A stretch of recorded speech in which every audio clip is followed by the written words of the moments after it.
ਲੈ ਮਿੱਤਰੋ ਆਪਾਂ ਆ ਗਏ ਸਮਾਣੇ ਟਰੈਕਟਰ ਧਵਾਉਣ ਵਾਸਤੇ ਤੇ ਸੁਪਰ ਸੀਡਰ ਧਵਾਉਣ ਵਾਸਤੇ। ਦੇਖੋ ਲੈਣ ਲੱਗੀ ਪਈ ਆ। ਦੇਖੋ ਕਿੰਨਾ ਸੁਪਰ ਸੀਡਰ बढ़िया ਹੋਇਆ ਆਪਣਾ, ਕੀ ਹਾਲ ਹੋਇਆ ਪਿਆ ਇਹਦਾ। ਆਪਣਾ ਇਹ ਪਾਣੀ ਮਾਰਤਾ। ਪਾਊ ਵੀ ਆ ਗਿਆ। ਪਾਊ ਨਹੀਂ ਵਾਸ਼ ਕਰਵਾਉਣਾ ਟਰੈਕਟਰ ਤੇ ਸਾਹਮਣੇ ਲਾਤੇ ਉਹਨਾਂ ਨੇ ਥੱਲੇ, ਇਹਦੇ ਪਾਣੀ ਮਾਰਤਾ। ਆਪਣਾ ਵੀ ਪਾਣੀ ਮਾਰਤਾ ਟਰੈਕਟਰ ਤੇ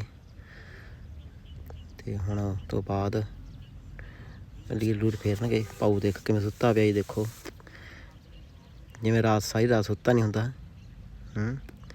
ਪਰ ਪੀਤੀ ਚਾਹ ਕੰਡੇ ਵਾਲੀ। ਉਹ ਕਹਿੰਦਾ ਮੇਰਾ ਸਿਰ ਦੁਖ ਰਿਹਾ ਸੀਗਾ ਅਤੇ ਉਹ ਤੋਂ ਬਾਅਦ ਫਿਰ ਵਾਸ਼ ਲੱਗੇ ਕਰਨ। ਪਾਣੀ ਪੂਣੀ ਮਾਰ ਰਹੇ ਨੇ ਹਜੇ।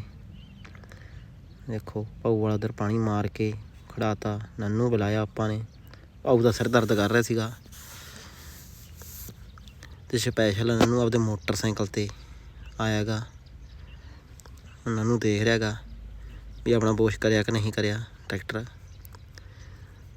ਦੇਖੋ ਮੋਟਰਸਾਈਕਲ ਦੇ ਕਿੱਧਰਲੇ ਪਾਸੇ ਖੜਾਇਆ ਗਾ। ਦੇਖ ਪੁੱਠੇ ਪਾਸੇ ਮੋਟਰਸਾਈਕਲ ਲੈ ਕੇ ਆਇਆ ਪਤੰਦਰ। ਉਹ ਖੜਾ ਰੱਖਿਆ ਗਾ ਸੂਏ ਦੇ ਉੱਪਰ। ਕਿਹਾ ਵੀ ਇੱਧਰ ਖੜਾਇਆ ਕਰ। ਦੇਖੋ ਉਹ ਜਾ ਰਿਹਾ ਗਾ, ਦੇਖ ਕੇ ਆ ਰਿਹਾ ਗਾ ਵੀ ਆਪਣਾ ਵਾਸ਼ ਕਰਤਾ ਟਰੈਕਟਰ ਚੰਗੀ ਤਰ੍ਹਾਂ।